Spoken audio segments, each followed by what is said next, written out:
The Last of Us is a remarkable, intense and desperate story driven by incredible characters, and the game delivers a dramatic experience that stays with the player beyond the gaming walls.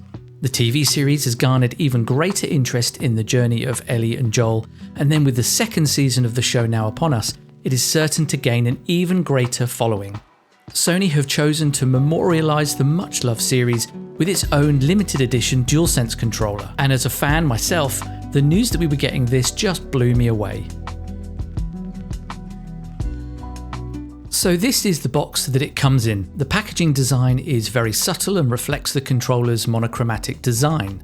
But there are obvious nods to the game with the ferns in the background and the branding dotted about the box. It's got the limited edition wording down here, and if you look for the light, you can see the icons on the controller are shiny, just as they are on the controller itself. The design then continues around the packaging, and it's simple but effective.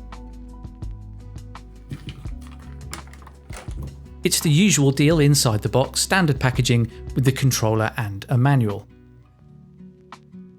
So here's what the controller looks like, and actually I think this looks even better in the flesh.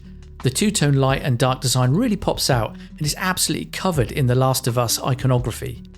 The main sections on the front are a sleek and stealthy matte black, and against that dark backdrop we've got these cool spray painted graphics in white. We've got the fireflies represented here, Abby with the wolf on the right grip, and then Ellie on the opposing side with the moth. If you look closely you can see these mini gloss black pictures too, and these are actually the game's trophy icons, which I think is a really cool addition. The Steam achievements actually use these graphics too, so the PC players can appreciate this just as much. Joel's watch is here, a brick obviously, and the water guns from Left Behind. The thumbstick area is a super clean white in contrast with the rest of the controller. I love the two-tone look, but my only issue with these white thumbsticks is keeping them looking fresh, so we'll just have to see if these manage to endure and survive. On the top of the controller it has white clickers, and these really pop against the black. I love how these white triggers look from the front too, as they're just peeping out at the top there. The back of the controller is a clean matte black with the Last of Us branding in the middle, and as ever, the tiny PlayStation icons make an appearance here on the grips. I get the sense from comments that this controller might be a bit polarising, but I think it's classy. It's quite a stretch from the Chroma controllers I've been looking at recently, but I think it's actually my favourite design as it fits in perfectly with the black and white theme of my setup.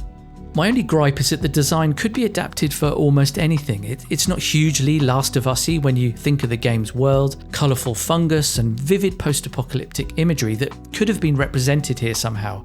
But there you go, it's got its ups and downs, but you can't deny the view though.